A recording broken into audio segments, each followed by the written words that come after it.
ما شاء الله لا قوة إلا بالله العلي العظيم.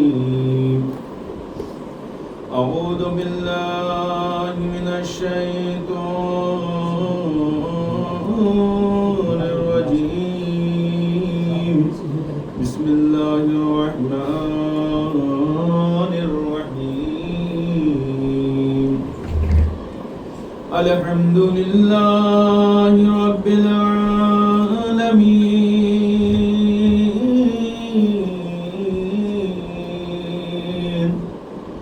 والجنة للموحدين، والنار للعاصين، والصلاة والسلام على أشرف الأنبياء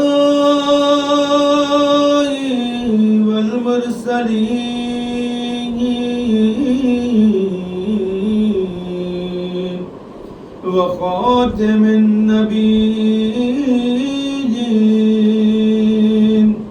ومولانا مولى الثقلين، جد الحسن والحسين أبي القاسم محمد. اللهم صل على محمد وعلى آله الطيبين الطاهرين المعصومين المظلومين، ولعنة الله على أعدائهم أجمعين، من ليلنا هذا إلى يوم الدين. أما بعد، بسم الله الرحمن الرحيم. رب اشرح لي صدري ويسر لي أمري واحلل عقدة من لساني يفقه قولي. وقال إمامنا سيد الساجدين زين العابدين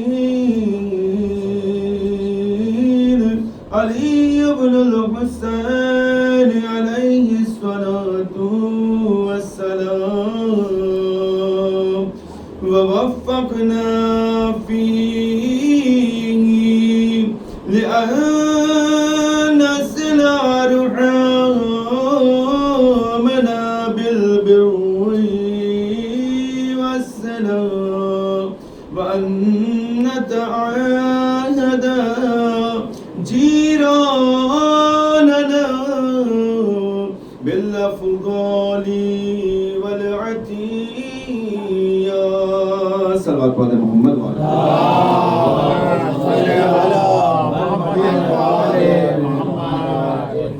بار دیگر باواز بلند صلوات.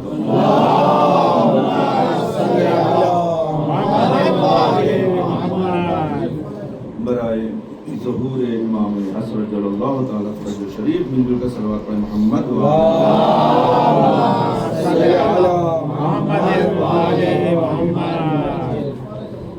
تمام مومنین و مومنات کی حفظ و سلامتی کے لیے، آفات و بلیات سے حفاظت کے لیے، جہاں کہیں بھی مومنین ہیں ان کی جان مال عزت و آبرو کی حفاظت کے لیے، بالخصوص جو مرحومین ہیں، بالخصوص مرید نظر مرحوم اور تمام مرحومین کی مغفرت کے لیے، علو درجات کے لیے، اور بالخصوص دنیا میں امن و امان قائم ہونے کے لیے، امام کی ظہور نور میں تاجر ہونے کے لیے، ہمارے جتنے بھی مریض ہیں خصوصی طور پر جو لوگ ہاسپٹل میں ایڈمٹ ہیں ان سب کی شفا یابی کے لیے، بچوں کی کامیابی کے لیے مل جل کر صلوات پڑھیں محمد والے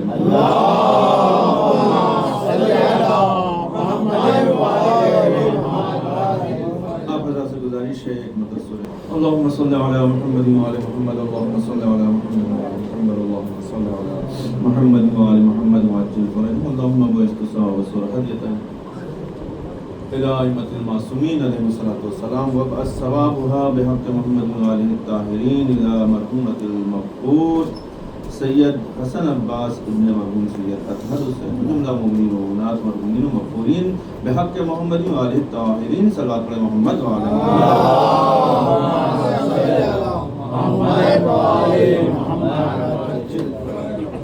ارباب دانش معزز سامعین کرام اہل علم حضرات، مجلس ایصال ثواب ہے اور ایک ایسے انسان کی ایصال ثواب کی مجلس ہے کہ جو خود مولا کا چاہنے والا مومن، تو اس سے بڑا کوئی امتیاز نہیں ہو سکتا کہ عزادار سید الشہداء، بلکہ ہم ان کو ایصال ثواب کرنے کے لیے نہیں بیٹھے ہیں بلکہ ان کے توسط سے ہمارے نام اعمال میں ایصال ثواب ہو رہا ہے۔ اور یہ حقیقت ہے، امام کی حدیث کو میں نے سہارا لے کر کہا ہے خصوصی طور پر کہ جس میں امام علیہ السلام نے فرمایا کہ اپنے مرحومین کو، تمام مومنین کے مرحومین جو ہیں ان کو یاد کیا کرو، ان کو ایصال ثواب کیا کرو سورہ پڑھ کر کسی بھی طرح سے۔ کیوں؟ صرف اس لیے نہیں کہ ان کو ثواب پہنچے گا، جب تمہیں کوئی فاتحہ نہیں پڑھنے والا ہوگا خداوند عالم اس کا ثواب تمہیں پہنچائے گا۔ جب تمہاری کوئی نماز پڑھنے والا نہیں ہوگا تو جو تم نے نماز وحشت قبر پڑھا تھا اس کا ثواب خداوند عالم تمہیں عطا کرے گا، تمہاری قبر کو نورانی طرح کرے گا۔ جب تمہیں کوئی قرآن بخشنے والا نہیں ہوگا تو یہ جو 3 مرتبہ تم نے سورہ توحید پڑھا تو اس کے عوض میں خداوند عالم پورے قرآن کا ثواب تمہارے نام اعمال میں بھیجے گا۔ تو اس لیے بھی پڑھا کرو یہ سوچ کر کہ نہیں پتا کس کی موت کب آئے، کہاں آئے، کس عالم میں آئے، اور بہت اچھے عالم میں آئے، نہیں پتا اولاد اس لائق ہے یا نہیں ہے، وہ فاتحہ پڑھ سکے نہیں پڑھ سکے، اتنی ہم نے اس کو تربیت دیا ہے نہیں دیا، اس لائق بنایا ہے کہ نہیں بنایا، کیونکہ دنیا کا تجربہ بڑا عجیب ہے۔ لوگ صلوات کے سورہ حمد کے صلوات پڑھنے کا بھی شعور نہیں رکھتے، تو پھر وہ اپنے مرحومین کو ایصال ثواب کیسے کر سکتے ہیں؟ لہٰذا تمہیں خدا نے توفیق دیا ہے، اگر تمہیں صاحب استطاعت بنایا ہے، تمہیں خداوند عالم نے علم دیا ہے تو اس کا استفادہ کرتے ہوئے، اس سے فائدہ اٹھاتے ہوئے تمہیں مرحومین دیگر تمام مومنین کو یاد کرنا چاہیے۔ اور خود امام جعفر صادق علیہ السلام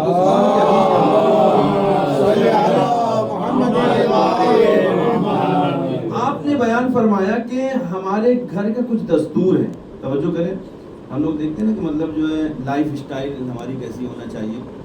کبھی کبھی ہم کسی مطلب ایکٹر کی لائف سٹائل کو اختیار کرتے ہیں، کسی کرکٹر کی جو ہے، کسی فٹ بالر کی، کبھی کسی، تو یہ ہم لوگ کی زندگی کا شیوا ہے۔ لیکن امام علیہ السلام سے پوچھیں مولا آپ کی لائف سٹائل کیا ہے نا، آپ کیسے اپنی زندگی کو گزارتے ہیں؟ ایک صلوات پڑھیں مل کر محمد والے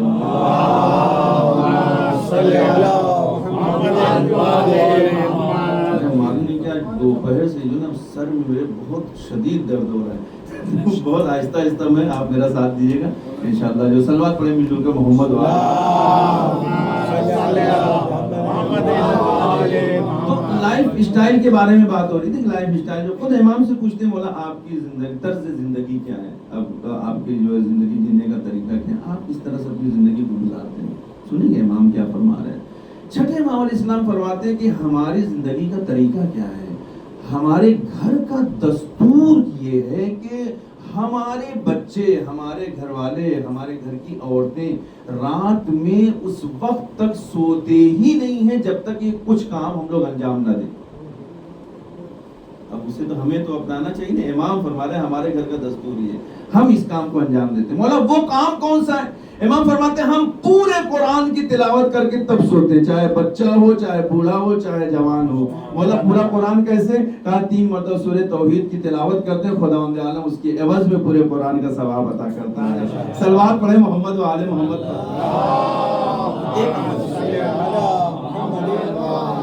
امام نے فرمایا دوسرا سب سے اہم کیا عمل ہے؟ امام فرماتے ہیں دوسرا سب سے اہم عمل یہ ہے کہ ہم اس وقت تک سوتے ہی نہیں ہیں جب تک کہ آیت الکرسی کی تلاوت ہمارے گھر کا ایک ایک بچہ نہ کر لے. یعنی سونے سے پہلے ہمارا یہ طریقہ ہے، یہ دستور ہے، یہ نیم ہے، یہ رسم ہے، یہ ہماری جو ہے مطلب اسٹائل ہے جینے کا کہ مطلب ہم اس وقت تک نہیں سوتے جب تک کہ ہم آیت الکرسی کی تلاوت کر لیں. مولا کیوں؟ اس کا فائدہ کیا ہے؟ کیونکہ ہم لوگ تاجر کے مزاج رکھتے ہیں نا، ذرا تو ہر چیز میں فائدہ ڈھونڈتے ہیں. مولا کیوں؟ فائدہ کیا ہے؟ تو مولا نے بھی اس کو تشنا نہیں چھوڑا. مولا نے بیان فرمایا یقیناً تم پوچھنا چاہتا ہوں مجھ سے پہلے تمہیں بیان کریں گے، تمہیں پوچھنے کی ضرورت نہیں پڑے گی کہ اس کا فائدہ کیا ہے. امام نے بیان فرمایا کہ جو شخص بھی سونے سے پہلے آیت الکرسی کی تلاوت کر کے سوتا ہے تو وہ فرشتوں کی حفاظت میں رہتا ہے اور ہر طرح کے حشرات الارض سے اسے خداوند عالم نجات دیتا ہے اور ہر طرح کی ارضی اور سماوی آفتوں سے اسے بچا کر رکھتا ہے. صرف یہی نہیں، جب تک وہ سوتا رہتا ہے وہ تو ٹھاٹ سے سوتا ہے، سکون کی نیند سوتا ہے، فرشتے اس کے حق میں استغفار کرتے رہتے ہیں. صلوات پڑھے محمد و آل محمد.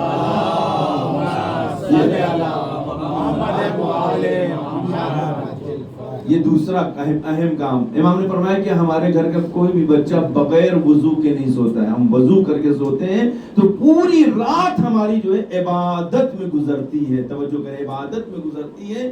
کون سی عبادت؟ صالحین کی عبادت، عابدین کی عبادت. وہ نہیں کہ ایک معمولی انسان کی عبادت نہیں، وہ عبادت کہ جو سمجھ کر کی جائے، خدا کو خدا جانتے ہوئے کیا جائے، جس میں دکھاوا نہ ہو، خلوص ہی خلوص پایا جائے.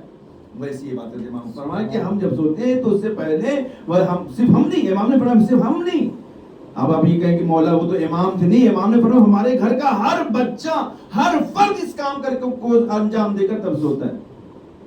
اس کے بعد تیسری اہم چیز امام نے فرمایا کہ ہمارے گھر کا کوئی بھی بچہ اس وقت تک سوتا ہی نہیں ہے، اسے نیند ہی نہیں آتی ہے کہ جب تک کہ دنیا کے سارے مرحومین کے لیے، حق میں ان کی مغفرت کے لیے ہم دعا نہیں کر لیں. اللہ اکبر. یہ طریقہ ہے مولا. وہ طریقہ کیسے؟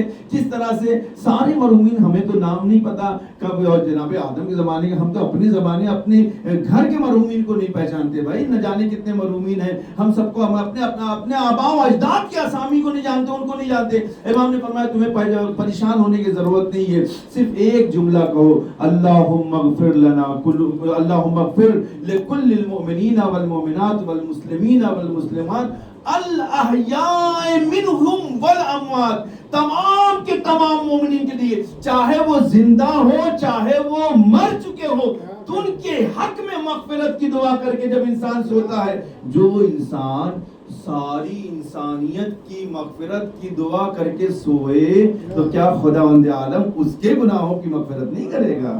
صلوات پڑھے محمد و آل محمد.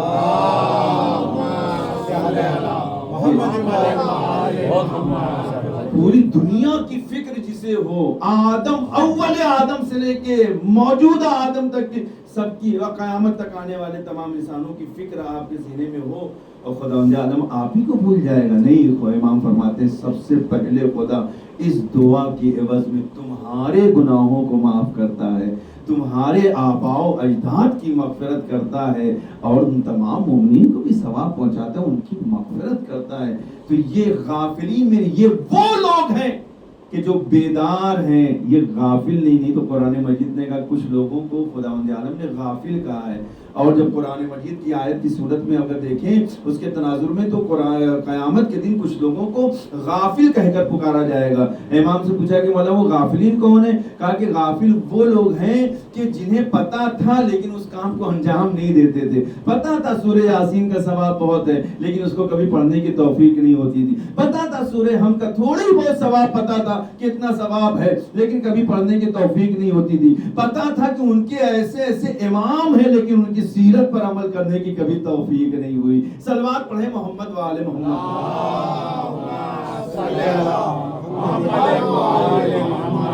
یہ جو ہے اور خصوصی طور پر اس سے بہتر جو ہے ایصال ثواب جو ہے نہیں ہو سکتا ہے مرحوم کے لیے، ایک مومن کے لیے، کہ ہم جو ان کی خدمت میں ان چند ٹوٹے پھوٹے الفاظ کے ذریعے، لیکن امام علیہ السلام کی احادیث کے ذریعے سے اس سے استفادہ کرتے ہوئے ہم ان کو ایصال ثواب کریں. اور ظاہر سی بات ہے اس دنیا سے اس دنیا میں ہمیں پہنچانا ہے تو بہتر سے بہتر مال ہونا چاہیے نا وہاں تک پہنچنے کے لیے. نہیں پتا کہ وہاں پر کس چیز کی انہیں ضرورت ہے. آپ نیت کو اپنی صاف رکھیں، ہم اپنی نیتوں کو صاف رکھیں.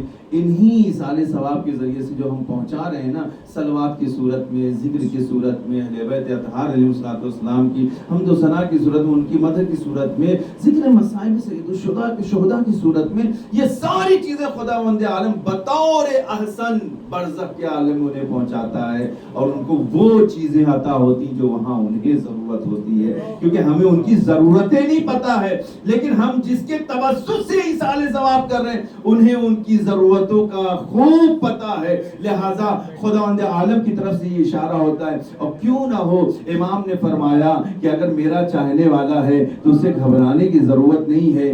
برزخ اس کے لیے سخت ہے کہ جو ہم سے دور ہے، لیکن جو ہم سے نزدیک ہے برزخ بھی اس کی جنت کا نمونہ ہوگی، محشر بھی جنت کا نمونہ ہوگا، اور پھر اس کے نامہ اعمال کو اس کے داہنے ہاتھ میں دیا جائے گا. اس سے بڑی اور کیا دلیل ہوگی جنتی ہونے کی. صلوات پڑھے محمد وآل محمد.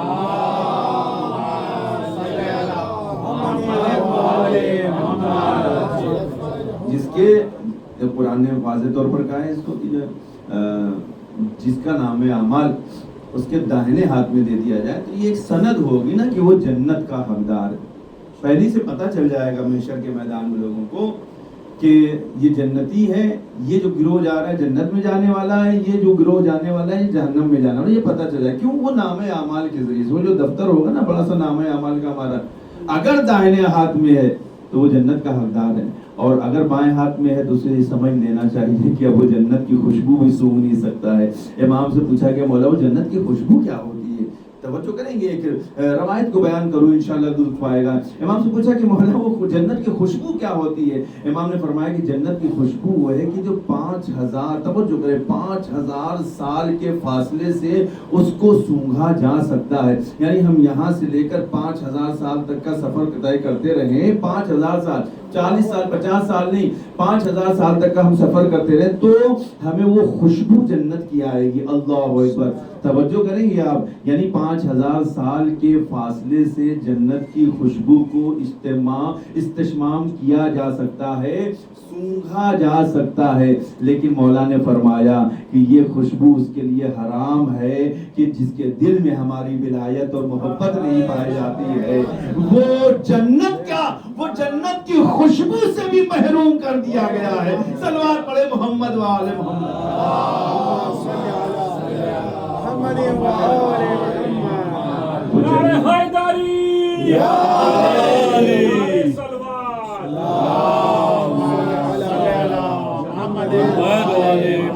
وہ جنت کی خوشبو سے بھی دور کر دیا گیا ہے. اللہ اکبر.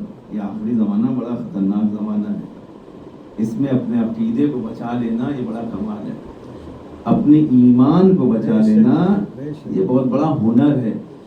یہ تمام چیزوں کو بیان کرنے سے میں ایک حدیث بیان کروں جس کو آپ لوگ سنتے بھی رہتے ہیں اور متعدد طریقے سے اس کو بیان بھی کیا گیا ہے، اور آپ کی نظر تک یہ حدیث بھی پہنچی کہ امام نے فرمایا جو آخری زمانہ ہوگا نا اتنا خطرناک ہوگا کہ ہر انسان کا جو ایمان ہوگا اس کی ہتھیلیوں پر ہوگا. ہتھیلیوں میں مطلب جب چاہے وہ بک جائے. اللہ اکبر. کبھی ڈالر دیکھا تو بک گئے، کبھی گڈیاں دیکھی تو بک گئے، کہیں ولا دیکھا تو بک گئے، کہیں کچھ دیکھا تو بک گئے، کہیں کچھ دیکھا تو بک گئے. وہ ایمان لمحوں میں ان کا ختم ہو جائے گا، انہیں خبر تک نہیں ہوگی. یہ آخری زمانہ.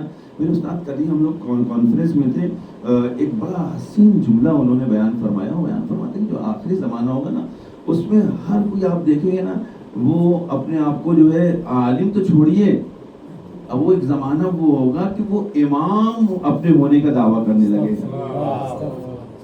یعنی ایک زمانہ ایسا ابھی جو ہم لوگ کا پیریڈ چل رہا ہے وہ دونوں میں شامل ہے. امامت کا بھی دعویٰ کرنے والے ہیں اور کچھ جہلا ایسے ہیں کہ جو علماء کا جو دعویٰ کرنے والے ہیں. وہ کیسے جہلا ہے؟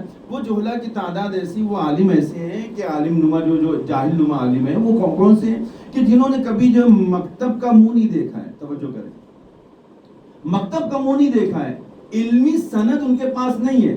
توجہ کریے گا.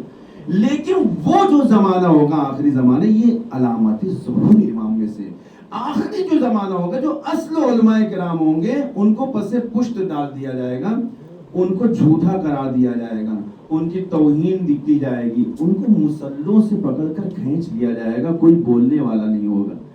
عالم ہونے کا دعویٰ کون کرے گا؟ عالم ہونے کا دعویٰ وہ کرے گا انسان کہ جس کے پاس علم نہیں ہوگا، کھوکھلا ہوگا، خالی ہوگا، بس وہ واٹس ایپ کا عالم ہوگا. ادھر سے حدیث دیکھا اس کو سینڈ کر دیا، ادھر سے کچھ دیکھا اس کو اچھی بات بنا کے پیش کر دیا، ادھر سے کچھ ملا اس کو. میں کہتا ہوں آپ بھیجیں. لیکن اب جو ماہ میں دھیرے دھیرے میں اپنے موضوع سے قریب آ رہا ہوں، لیکن یہ جو ماہ مبارک رمضان آ رہا ہے نا، اس میں احتیاط ضرور کریے گا.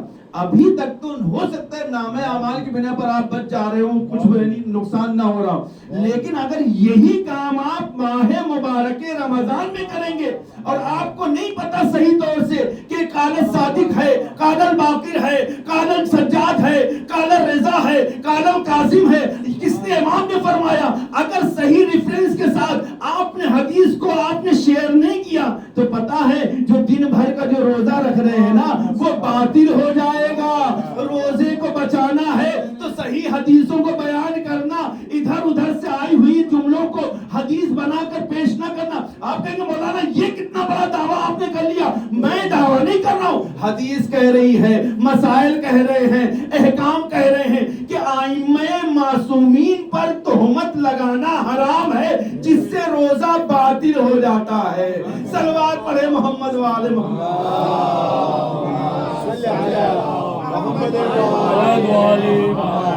چونکہ ماہ مبارک رمضان نزدیک ہے، میں اپنے جوانوں سے کہوں گا کہ تھوڑا احتیاط.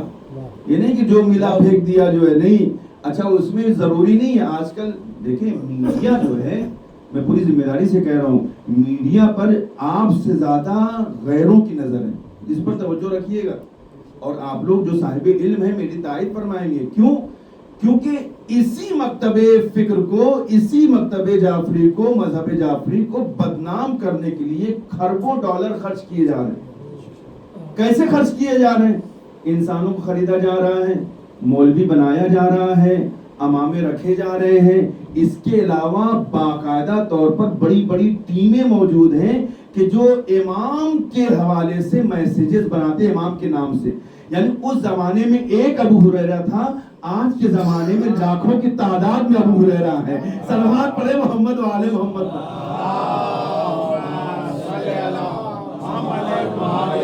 اب آپ کو لکھا ہوا ملے گا کہ یہ امام نے فرمایا، کالا امام علی مولا کائنات نے فرمایا، یہ قول ان کا یہ فرمایا ہے. اس کے نیچے ریفرنس بھی آپ کو مزیدار ملے گا، مثلا اصول کافی کے صفحہ پہ جلد نمبر اتنے اور پیج نمبر اتنے.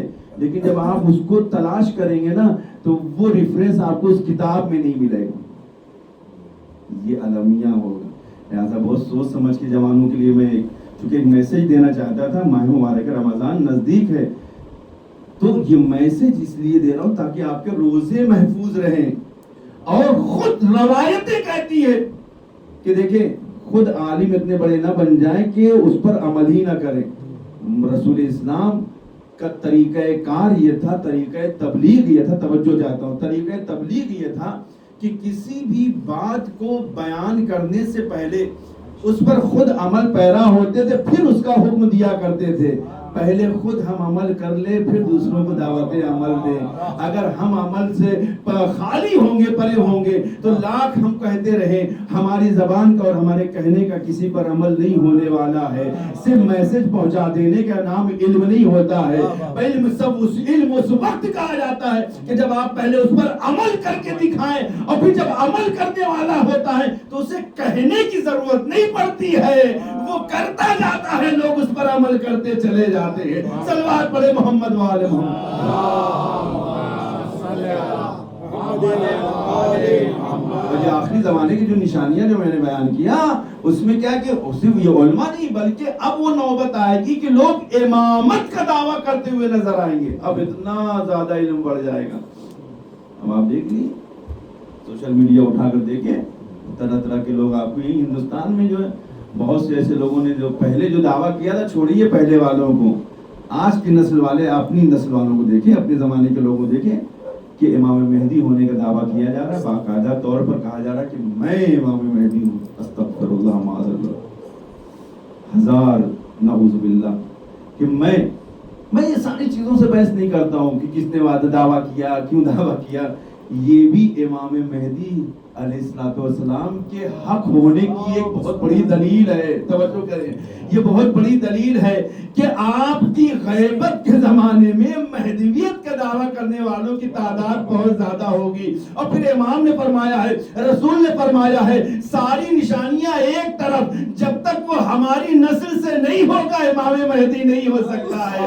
سلمان پڑھے محمد وآل بھائی, اقتدار تم لا سکتے ہو, پیسہ لا سکتے ہو, حکومت لا سکتے ہو, نسل فاطمی نہیں لا سکتے ہو, نسل حسینی نہیں لا سکتے ہو, نسل حسینوی نہیں لا سکتے ہو. یہ امتیاز ہے کہ وہ جو ہوگا ہماری نسل سے ہوگا, اور اسی نسل سے ہوگا جس سے حسن ہے, جس سے حسین ہے, جس سے باقر ہے, جس سے سجاد ہے, جس سے کاظم ہے, جس سے صادق. یہ نسل سے اگر ہٹ کر کوئی دعویٰ کرے سمجھ لینا کہ وہ جاہل ہے اور سب سے بڑا زمانے کا جھوٹا انسان ہے. اور سب سے پہلے اگر لعنت اس پر کسی کی ہے تو خدا کی لعنت ہے اور رسول کی لعنت ہے. صلوات پڑھے محمد وآل محمد.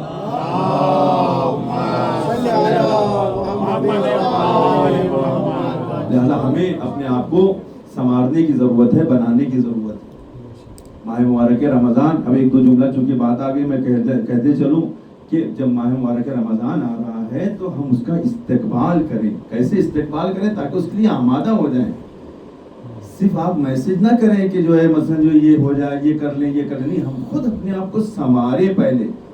اگر ہم نے گناہ کیے ہیں تو اس مہینے, جسے وہ مہینہ کہ جس مہینے کو خود پیغمبر نے اپنا مہینہ کہا ہے, ماہ شعبان, رسول کا مہینہ, اور صرف رسول کا مہینہ نہیں ہے بلکہ چھٹے امام نے فرمایا کہ یہ ہم ائمہ طاہرین سب کا مہینہ ہے. یہ مہینہ اس لیے ہمارا ہے کہ اسی میں حسین کے مولا حسین کی ولادت ہے, اسی میں جناب زینب کی ولادت ہے, اسی میں کربلا والوں کی ولادت ہے, اسی میں اس کی ولادت ہے کہ جو منجی عالم بشریت ہے یعنی آخری محمد ہے. اور تیسرے محمد سے لے کے آخری محمد تک کے سارا سفر جو طے ہوا ہے وہ اسی مہینے میں ہے. تو پھر کیوں نہ اس مہینے کو آل محمد کا مہینہ کہا جائے. صلوات پڑھے محمد وآل محمد. بہت ضرورت ہے کہ ہم اپنے آپ کو سنواریں اور بنائیں اور آمادہ کر لیں ماہ مبارک رمضان سے پہلے. ایک جملہ کہوں کہ بہت سے جو ہمارے یہاں جو مصادر ہیں منابع ہیں اس میں جو ہے استقبال ماہ مبارک رمضان کے سلسلے بہت سی چیزیں ملتی ہیں. خود جو خطبہ شعبانیہ جو رسول اسلام نے آخری جمعے کو ارشاد فرمایا تو خطبہ بہت ہی مبارکۃ الاعلیٰ خطبہ ہے. اس کے علاوہ مولائے کائنات کا خطبہ ہے, بہت سی دعائیں. لیکن آئیے ایک جو ہے غائرانہ نظر ہم ڈالتے ہیں مولا امام سجاد علیہ الصلوۃ والسلام کے 44ویں خطبے صحیفہ سجادیہ پر. صلوات پڑھیں محمد وآل محمد.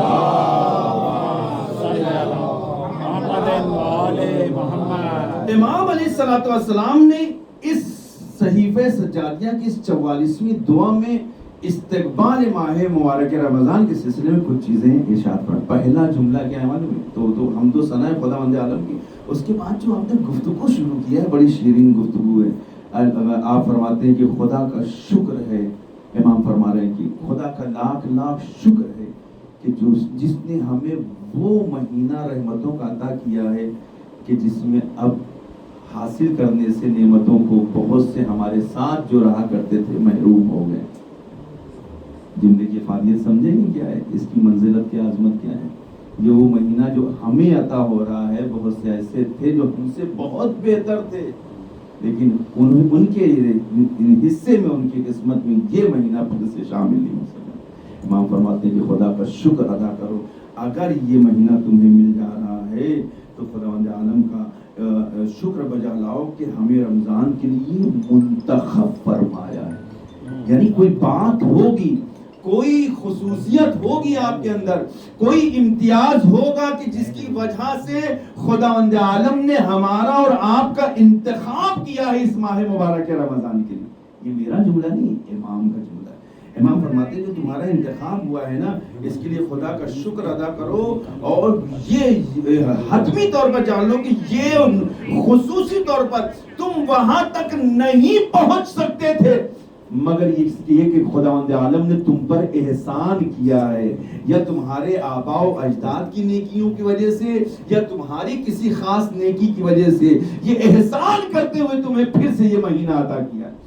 لہذا جب تمہیں یہ مہینہ عطا ہو رہا ہے تو پھر جو تم اس میں اپنے آپ کو آمادہ کرو اور پھر اس طرح سے بن جاؤ کہ جب عید آئے تو پھر تمہارے نام اعمال میں کوئی گناہ نہ رہ جائے.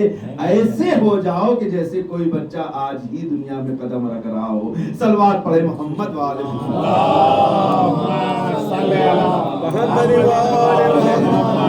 یہ خدا کا احسان ہے تمہارے اوپر جس کو تمہیں غنیمت جاننا چاہیے. کچھ چیزوں میں نے نکالا تاکہ میں نے سوچا کہ اس مجلس میں آپ کے سامنے بیان کروں بہت ہی جلدی.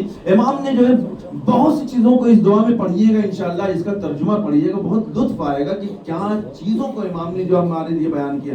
امام نے جو ان کے اس مہینے کے صفات کو بیان فرمایا، توجہ کریں، اس مہینے کے صفات کو بیان کرتے ہوئے امام علیہ الصلوۃ والسلام فرماتے ہیں کہ یہ جو مہینہ ہے یہ شہر اللہ ہے، اللہ کا مہینہ ہے. اللہ کا مہینہ ہے یعنی کہ جب رحمت جو ہے رحمت حق براہ راست جو ہے بندے کی منتظر ہوتی ہے اور اس کے شامل حال ہوتی ہے، اس سے پوچھنے کی ضرورت نہیں ہوتی ہے. اور مہینوں میں اس سے رحمت کو مانگنے کی ضرورت پڑتی ہے، لیکن یہ وہ مہینہ ہے جس میں خود بخود رحمتوں کی برسات ہوتی ہے. اب اسے دعا کرنے کی ضرورت نہیں ہے، وہ اس مہینے میں داخل ہو گیا تو وہ خدا کی رحمت میں شامل ہو گیا، خدا کی نعمتوں میں شامل ہو گیا، خدا کی برکات میں شامل ہو گیا. لہذا شکر کرنا ہے تو اس بات کا شکر ادا کرو کہ خدا نے تمہیں اس لائق سمجھا. صلوات پڑھے محمد والے محمد. اور دوسری صفت جو امام نے بیان فرمایا، امام فرماتے کہ شہر الاسلام ہے، اسلام کا مہینہ ہے. یعنی اسلام کا مہینہ تسلیم کرنے کا مہینہ ہے، اپنے آپ کو خدا کے سامنے پیش کر دینے کا مہینہ ہے، اپنے آپ کو اپنے سر کو جھکا دینے کا مہینہ ہے، اپنے آپ کو بالکل صحیح میں ترجمہ اگر کروں تو اپنے آپ کو سلنڈر کر دینے کا مہینہ ہے. پروردگار میرے پاس کچھ نہیں ہے سوائے گناہوں کے، میرے پاس کوئی نام اعمال میں نیکیاں نہیں ہیں، میری نمازیں اس لائق نہیں ہیں، میری عبادتیں اس لائق نہیں ہیں. ہاں اگر تیری رحمت شامل حال ہو جائے تو یہ نماز میں بھی 4 چاند لگ جائے، ان عبادتوں میں بھی 4 چاند لگ جائے، ان روزوں میں بھی 4 چاند لگ جائے. اور یہ بات طے ہے، امام فرماتے ہیں کیوں نہ 4 چاند لگے، تمہیں کچھ کرنے کی ضرورت نہیں ہے. تمہاری سانسیں تسبیح کا کام کریں گی، تمہارا سونا عبادت ہوگا، تمہارا جاگنا عبادت ہوگا. کسی اور مہینے کو یہ خصوصیت نہیں ہے، بس تم نے قدم رکھ دیا تو پھر تم خدا کی عبادتوں میں شامل ہو گئے. اب اس کے لیے بھی لازم ہے خدا کا شکر ادا کرو کہ خدا نے تمہیں یہ برکتوں والا مہینہ دیا اور عبادت کے لائق سمجھا ہے کہ جس میں ہر وقت انسان عبادت میں شامل رہتا ہے. صلوات پڑھے محمد وآل محمد.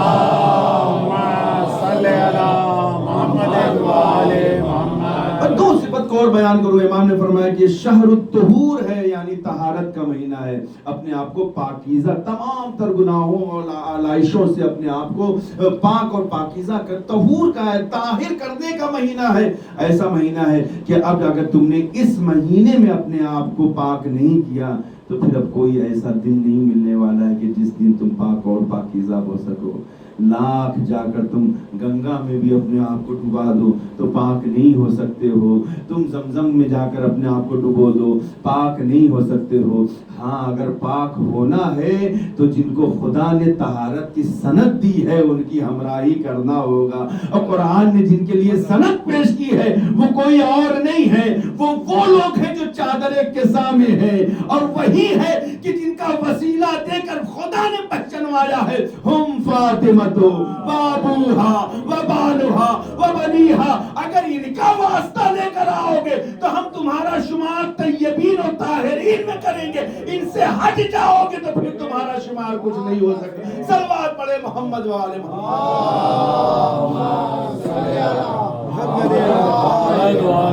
ایک اور صلوات پڑھیں مل جل کر محمد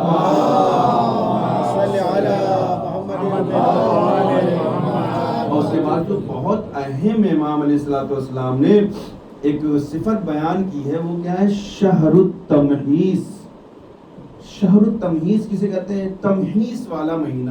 شہر التمحیص یعنی جو ہے نکھارنے والا مہینہ، ہاں، آزمائشوں والا مہینہ، نکھار پیدا کرنے والا مہینہ، ایسا مہینہ جس میں کچھ چیزوں کو تراشنے کے بعد اس میں حسن پیدا ہو جائے، وہ مہینہ. اب اس سے اچھا اور آسان ترجمہ نہیں کر سکتا. مثلا یہ وہ مہینہ ہے کہ تم ہیرا ضرور ہو، تمہارے اندر چمک ضرور پائی جاتی ہے، لیکن گناہوں نے تمہارے دل کو آلودہ کر دیا ہے. اب ضرورت یہ ہے کہ اس کو صاف کیا جائے، کینوں سے صاف کیا جائے، بغض سے صاف کیا جائے، حسد سے صاف کیا جائے. بالکل اسی طریقے سے جیسے پہاڑ پہ گرد و غبار جم جاتی ہے، پتھر کا جو رنگ ہوتا ہے وہ نظر نہیں آتا ہے، لیکن جب باران رحمت اس پر پڑتی ہے تو اس کی ساری گندگیاں چھٹ جایا کرتی ہیں، اس کا اصل رنگ نمایاں ہو کر سامنے نکھر کر آ جاتا ہے. امام فرماتے ہیں کہ یہ مہینہ اب نکھرنے کا مہینہ ہے، سنورنے کا مہینہ ہے، آزمائشوں سے نکلنے کا مہینہ ہے، اپنے آپ کو سنوارنے کا مہینہ ہے. اگر تم نے اس مہینے میں اپنے آپ کو نہیں نکھارا تو یاد رکھنا کوئی اور رحمت نہیں آنے والی ہے کہ جو تمہارے گناہوں کو صاف کر دے. یہی وہ مہینہ ہے کہ جس میں اگر تم چاہو تو دلوں میں جو کینے کی وجہ سے تمہارا دل جو ہے سیاہ ہو چکا ہے، وہ کینے اور نفرت سے اس دل کو تم پاک و پاکیزہ کر سکتے ہو، تاکہ پھر سے تمہارا وہ دل جو پاک و پاکیزہ نہیں تھا پہلے سے اور آسودہ ہو چکا ہے، اب اس میں نکھار نہیں ہے، پھر سے تمہاری عبادتوں کے ذریعے سے، ریاضتوں کے ذریعے سے، حمد و ثنا کے ذریعے سے، تسبیح کے ذریعے سے، روزے کے ذریعے سے، لیلۃ القدر کے ذریعے سے اور اعمال کے ذریعے سے اس میں وہی چمک پیدا ہو جائے کہ جیسا خدا نے پیدا کیا تھا. صلوات پڑھے محمد وآل محمد.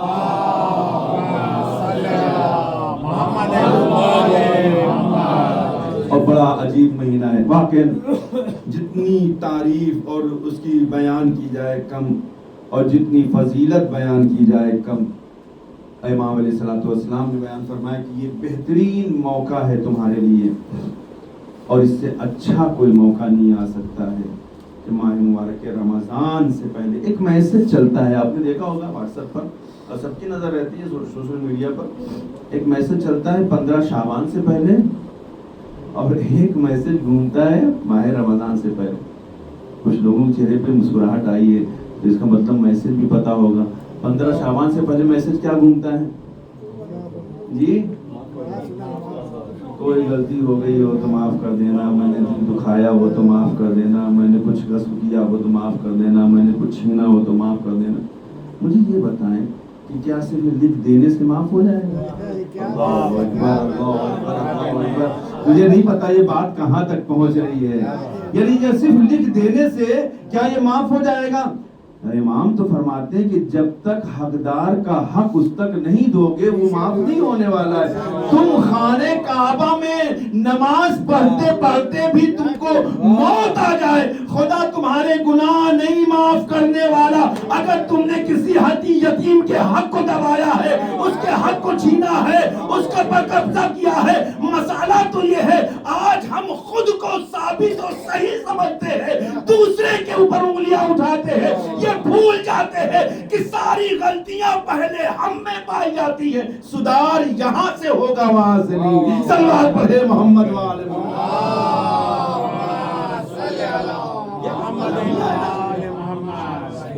اور ایک میسج گھومتا ہے ماہ مبارک رمضان سے پہلے، وہ کیا ہوتا ہے وہ بھی بیان کریں. ماہ مبارک رمضان سے پہلے کون سا گھومتا ہے؟ وہ بھی اسی سے ملتا جلتا ہوتا ہے کہ رحمتوں کا مہینہ آ رہا ہے، دعا کریے گا، یہ کریے گا، وہ کریے گا. اللہ اکبر. اگر کہنا ہے دعا کرنے کے لیے تو اس سے کریں کہ جو زمانے کا صاحب ہے اور ذمہ دار ہے. اور اس سے کہنے کی ضرورت نہیں ہے. اگر آپ کا نام اس کی لسٹ میں ہے، میں آپ کا کیوں کہوں، آپ مجھ سے بہت اچھے ہیں، آپ کا نام اگر مجھ جیسے گنہگار کا نام اس کی لسٹ میں ہے تو اس سے ریکویسٹ کرنے کی ضرورت نہیں ہے، اس سے کہنے کی ضرورت نہیں ہے. وہ تو خود کہتا ہے کہ کوئی نماز شب ایسی نہیں گزرتی شکیل بھائی کہ جس میں میں اپنے ایک ایک چاہنے والے کا نام لے کر دعا نہ کروں. کتنا رؤوف امام ہے وہ، کتنا بڑا سرپرست ہے وہ. باپ بھول سکتا ہے بیٹے کے حق میں دعا کرنا، لیکن وہ جو باپ سے بھی زیادہ محبت کرتا ہے، 70 ماؤں سے بھی زیادہ محبت کرتا ہے، تمام سرپرستوں سے بھی زیادہ محبت کرتا ہے، اپنے چاہنے والوں کو ایک لمحے کے لیے بھی فراموش نہیں کرتا ہے. وہ یہ کہتا ہے کہ اگر میں تمہیں بھول جاؤں نا تو پھر تمہارا عالم کیا ہوگا، یہ دنیا تمہیں کچا چبا جائے گی، تمہارا نام و نشان ختم کر دے گی، تمہیں نابود کر دے گی. اب اگر تم زندہ ہو تو سمجھ لینا پردے کے پیچھے سے کوئی دعا کر رہا ہے. صلوات پڑھے محمد و آل محمد. ایک اور صلوات پڑھے مل کر محمد و آل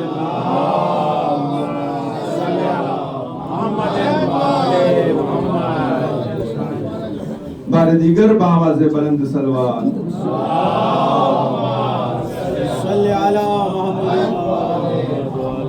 وہ فراموش نہیں کرتا ہے، وہ نہیں بھولتا ہے، وہ تو ہر وقت دعا کرتا ہے.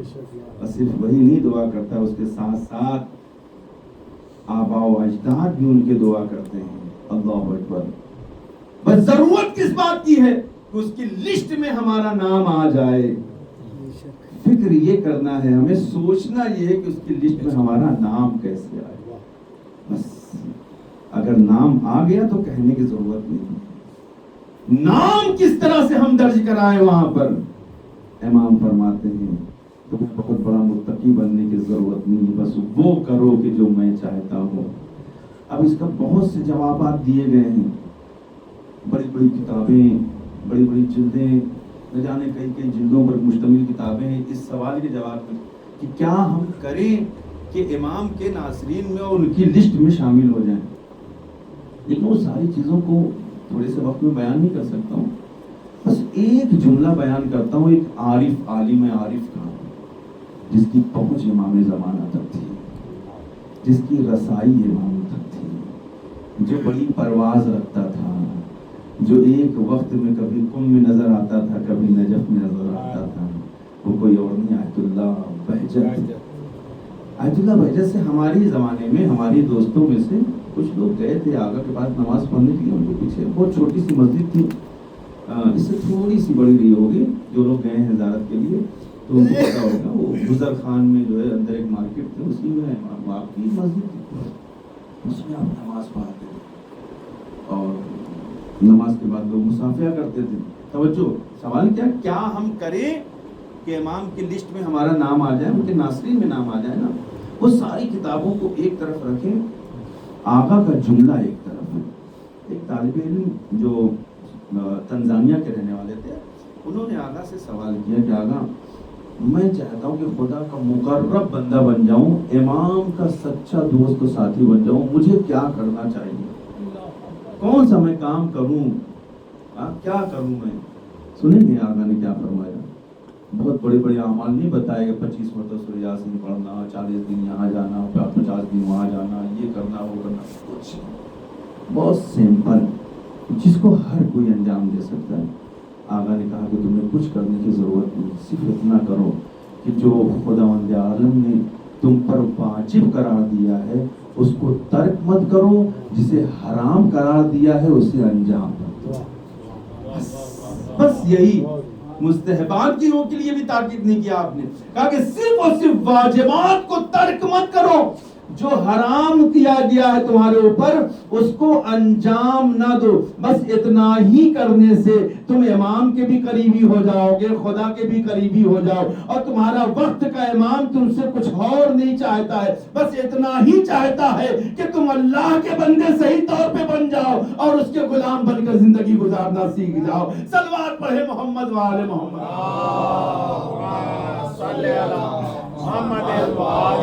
بس آخری جملہ تمام کیا. اس سے کوئی آسانی سے نسخہ ہو سکتا ہے, ہر کوئی عمل کر سکتا ہے نا. دن میں 17 رکعت واجب ہے, ہاں بہت بڑا مسئلہ نہیں ہے. آپ نہ پڑھیں ساری نمازوں کو, لیکن 17 رکعت ہم پابندی سے پڑھ سکتے ہیں نا. اب وہ واقعہ بیان کرنے کا وقت نہیں ہے, میں صرف اشارہ کر دوں کہ ایک عالم دین جو 40 دن تک مسجد جمکران عمل کرتے رہے, جاتے رہے, امام سے ان کی ملاقات نہیں ہوئی. بہت ہی جلدی میں بیان کر رہا ہوں, لیکن اسی جمکران کے راستے میں ایک موچی جسے کہا جائے, وہ جو اس کی دکان تھی, امام روز اس کی دکان پر آتے تھے, اس سے ملاقات کرتے تھے. اور صرف یہی نہیں بلکہ وہ چائے اپنے ہاتھوں سے بناتا تھا, امام اس کے ہاتھ کی بنی ہوئی چائے پیتے تھے. اور جب اس تک قضیہ پہنچا تو امام تک اس نے میسج پہنچایا, بولا وہ فلاں عالم آپ سے ملنا چاہتے ہیں, توجہ کریں. تو امام نے فرمایا کہ جا کے ان سے صرف اتنا کہنا کہ اپنے اعمال اور کردار کو, اپنے طور طریقے کو تمہاری طرح بنا لے, تو امام خود بخود تم تک ملنے آئے. کوئی عالم نہیں تھا, وہ ایک جاہل تھا, لیکن معرفت امام کی رکھتا تھا دل میں. میں نہیں کہتا کہ وہ عالم کو معرفت نہیں تھی, معرفت سب کچھ ان کے ساتھ. آپ نے کہا کہ تمہارے اندر عادت کون سی ہے, کہ کس وقت کون سی عادت امام کو پسند ہے. سنیں گے ایک معمولی سی چھوٹی سی عادت جس کو ہم لوگ اگنور کر دیتے ہیں, فراموش کر دیتے ہیں.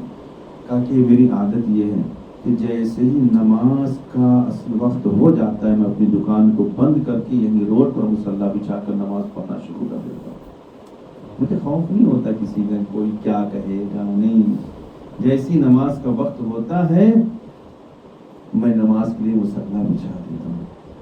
اور پھر اس کے کانوں میں کہا, ان عالم کے کان میں کہتا کہ تمہیں پتہ ہے بعض اوقات تو یہ ہوتا ہے کہ میں اذان دے رہا ہوتا ہوں, امام میرے آگے آ کے کھڑے ہوتے ہیں, میں ان کی ابتدا میں تنہا نماز پڑھتا ہوں. اتنا رؤوف ہے امام ہمارا, اسی نے تمام کر دیا. امام جس کے حق میں دعا کریں, امام کی نظر جس کے اوپر ہو, ایک مومن کی سارے ثواب کی مجلس ہے نا. اور تو اور جس کے حق میں بی بی سیدہ انکار دعا کرے, جس کی دعا درجات کے لیے خود بی بی دعا کرے, خاتون جنت دعا کرے. میں نے شاید کبھی یہاں پر اس حدیث کو بیان کیا تھا, میں ربط مصائب ہوں. وہ بی بی, وہ خاتون جنت, وہ شہزادی, وہ بنت رسول, وہ بنت نبی, مادر حسنین, وہ تمام ائمہ کی ماں, ام الائمہ. جانتے ہیں اپنے ہر چاہنے والے کے حق میں دعا کرتی ہوں. اور کہاں دعا کرتی ہوں پتہ ہے؟ قبہ حسینی کے نیچے, جہاں پر دعا رد نہیں ہوتی ہے, جہاں پر دعا رد نہیں ہوتی ہے, امام حسین کی جالی کو پکڑ کر ایک ایک چاہنے والے کا نام لے کر دعا کرتی ہوں. بیوی دعا کرتی ہوں, سب کے حق میں دعا کرتی ہوں. ایک چاہنے والا امام حسین کی زری کے پاس تھا, دیکھا امام زمانہ وہیں پر کھڑے ہوئے, امام کی زیارت میں, اپنے جد کی زیارت میں مشغول ہے. امام جلدی سے دوڑ کر امام کے پاس پہنچا, توجہ میں نے تمام کر دیا. ایک تحفہ ہے مرحوم کے لیے اور ایک ہدیہ ہے, ہم اپنی جانب سے ان تک پہنچا دے. پروردگار اس کو بطور احسن ہمارے مرحوم تک پہنچانا. اے میرے اللہ, جو انہیں عالم برزخ میں ضرورت ہو, ان کی ضرورتوں کو پورا کرنا, ان کے تمام تر گناہوں اور تمام تر صغیرہ گناہ اور کبیرہ گناہ کی مغفرت فرمانا. وہ کہتا ہے شخص, میں نے دیکھا کہ امام زیارت میں مشغول ہے, میں پیچھے جا کے کھڑا ہو گیا, اور کھڑا ہونے کے بعد میں انتظار کرنا تھا کہ امام زیارت سے فارغ ہو جائے تو امام سے سلام و کلام کرتا ہوں. اللہ اکبر. جیسے امام نے زیارت کو تمام کیا, امام جیسے مڑے, اس نے سلام کیا, امام نے اس کے سلام کا جواب دیا. بس عزیزوں, تو چار لے جاؤ. امام نے اس کے سلام کا جواب دیا. ایک مرتبہ کہتا ہے کہ بہت سی باتیں ہوئی, وہ ساری باتیں کسی موقع پہ میں پیش کروں گا آپ کے سامنے. اس نے امام سے ایک سوال کیا, میرے جوانوں سن لو. اس نے امام سے ایک سوال کیا, وہ کہتا ہے کہ مولا ایک سوال کروں آپ سے. کہا کہ ہاں کرو. کہا کہ مولا جیسا سب دعا کرتے ہیں, سب لوگ آپ کی ضرورت ہے, آپ ظہور کیوں نہیں فرما رہے, لیکن ہر طرف ظلم ہو رہا ہے، ہر طرف تشدد ہے، ہر طرف حق کو چھینا جا رہا ہے، ہر طرف جو ہے ظالموں کا بول بالا ہے، مظلوموں کو جو پریشان کیا جا رہا ہے، اور آپ ظہور کیوں نہیں فرما رہے ہیں؟ امام نے فرمایا آؤ میرے ساتھ۔ امام ایک کونے میں لے کر گئے، امام نے اس کے کان پر ہاتھ کو رکھا اور اس کے بعد کہا کہ ذرا سنو، یہاں پر جتنے لوگ ہیں ایک ایک کی دعا کو سنو، مجھے بتاؤ سب دعا کیا کر رہے ہیں۔ دل دہل جاتا ہے۔ امام نے فرمایا کہ ذرا سنو سب دعا کیا کر رہے ہیں۔ اس نے کان لگا کر سنا، کوئی کہہ رہا تھا یا اللہ میں بے اولاد ہوں، مجھے اولاد عطا کر دے، یا اللہ میں بے گھر ہوں، مجھے گھر عطا کر دے، یا اللہ میری شادی نہیں ہوئی ہے، شادی کرا دے، یا اللہ میرے گھر کا پرابلم ہے اس کو دور کر دے، یا اللہ میرا ایک مریض ہے اسے شفا دے دے، یا اللہ یہ دے دے، یا اللہ یہ کر دے، یا اللہ یہ کر دے، یا اللہ یہ کر دے۔ جب سب کی آوازوں کو سن چکا نا، امام نے اس سے پوچھا بتاؤ کیا سنا، کیا دعا کر رہے ہیں سب؟ کہا مولا سب کوئی یہ کہہ رہا ہے، کوئی یہ کہہ رہا ہے، کوئی یہ مانگ رہا ہے، کوئی یہ مانگ رہا ہے، کوئی بھی یہ مانگ رہا ہے۔ کہا کسی ایک کی بھی زبان سے تم نے سنا کہ یا اللہ امام کی ظہور میں تعجیل فرما دے؟ مولا کسی کی زبان سے نہیں سنا۔ امام کی آنکھوں میں آنسو ہے۔ امام نے فرمایا جانتے ہو کہاں پر تم کھڑے ہو؟ کہا مولا قبہ حسینی کے نیچے۔ کہا جانتے ہو یہ کون سی جگہ ہے؟ مولا آپ سے بہتر کون بتا سکتا ہے؟ امام فرماتی یہ وہ جگہ ہے جہاں دعائیں رد نہیں کی جاتی ہیں۔ اگر میرے ظہور کی سب مل کر اسی قبے کے نیچے دعا کرے تو میرا ظہور نزدیک ہو جائے۔ اور سب مل کر دعا کرتے اللہم اجل ولیک الفرار، اے میرے اللہ امام کے ظہور میں تعجیل فرما دے۔ ہائے کتنا رنجیدہ امام! آزادارو جانتے ہو یہی وہ امام ہے نا کہ جس کی تمنا ہر ایک نے کی ہے، جس کا انتظار ہر ایک نے کیا ہے۔ چھٹے امام نے ان کا انتظار کیا، چوتھے امام نے ان کا انتظار کیا، دوسرے امام نے ان کا انتظار کیا، ہر معصوم امام نے انتظار کیا۔ اور تو اور ایک بی بی جس کی جب پسلیاں ٹوٹی دروازہ گرا، محسن کی شہادت ہوئی، ظالم گھر میں آ گئے۔ اے عزادارو اس زخمی حالت میں بھی اس بی بی نے اگر کسی کو یاد کیا تو بس ایک نام لیا، یا مہدی ادرکنی۔ جزاکم ربکم خیر الجزا۔ خدا کوئی غم نہ دے عزادارو سوائے غم سید الشہداء و غم اہل بیت اطہار کے۔ عزادارو یہ چند جملے اور جو آپ کی آنکھوں میں جو چند قطرے آنسو آ رہے ہیں نا عزادارو، ہاں اسے باعث رحمت سمجھنا، اسے اپنی بخشش کا وسیلہ سمجھنا۔ ہاں عزادارو کیوں نہ ہو ان آنسوؤں کو لینے کے لیے خود سیدہ آتی ہے، اپنے رومال میں اس کو جمع کرتی ہے۔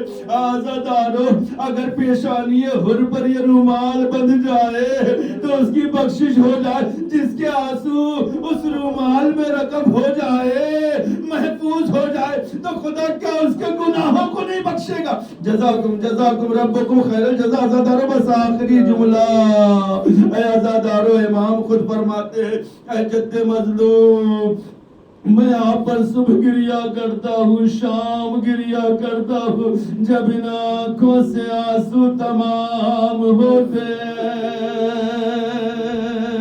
خون کے آنسو بہاتا ہوں۔ مولا کیوں خون کے آنسو؟ عزادارو کیوں نہ خون کے آنسو بہے؟ جس کی نظروں میں کربلا ہو، جس کی نظروں میں وسیلہ ہو، جس کے اوپر نیزہ لگا، جس کی نظروں میں عباس کے کٹے ہوئے شانے ہو، جس کی نظروں میں علی اصغر کا چدا ہوا گلا ہو، جس کی نظروں میں قاسم کے بدن کے ٹکڑے۔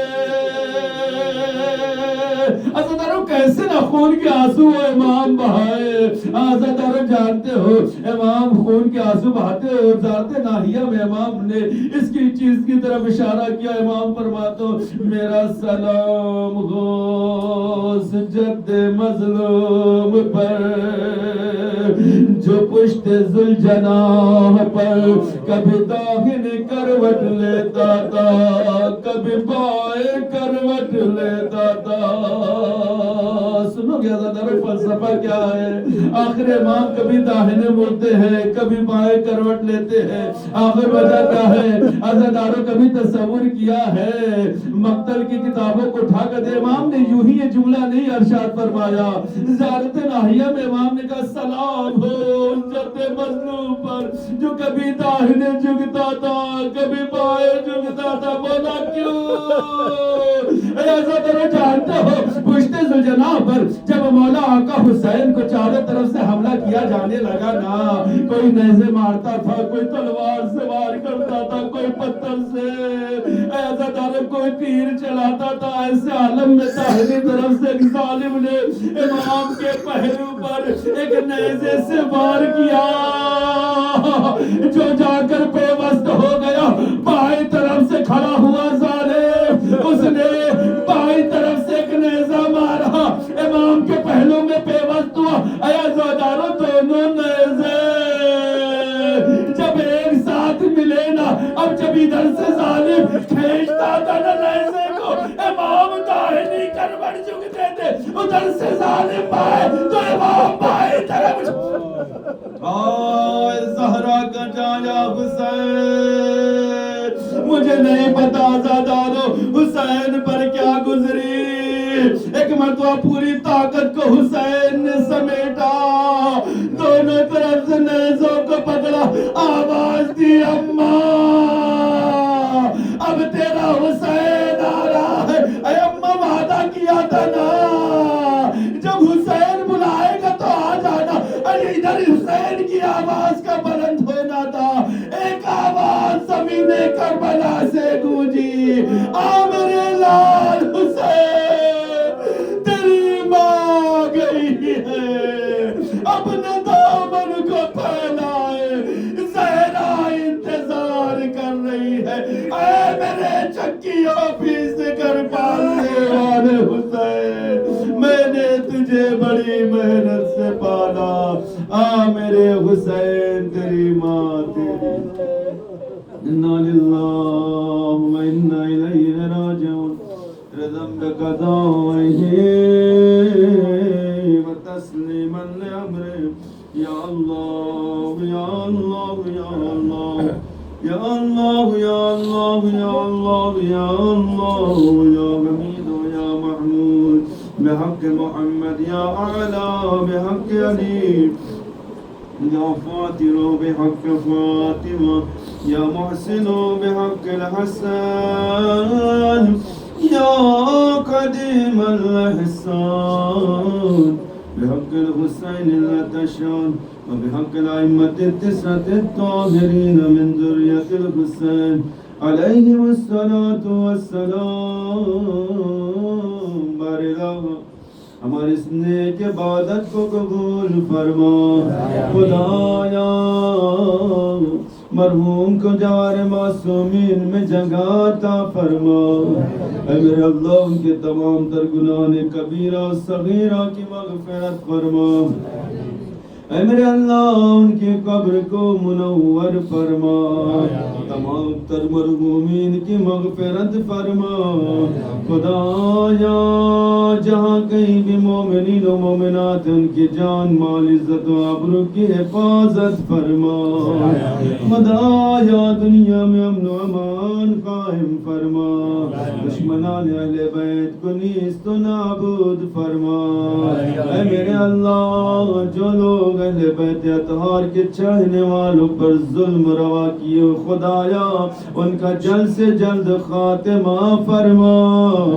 امام کے ظہور پر نور میں تاجیل فرما اور ہم سب ان کے آوان و انصار میں شمار فرما. ربنا تقبل منا انك انت السميع العليم. حفظ گزارش ایک مرتبہ سورہ ہم 3 مرتبہ سورہ اخلاص کی تلاوت فرما کر مرحوم مقبول کی روح کو سمجھ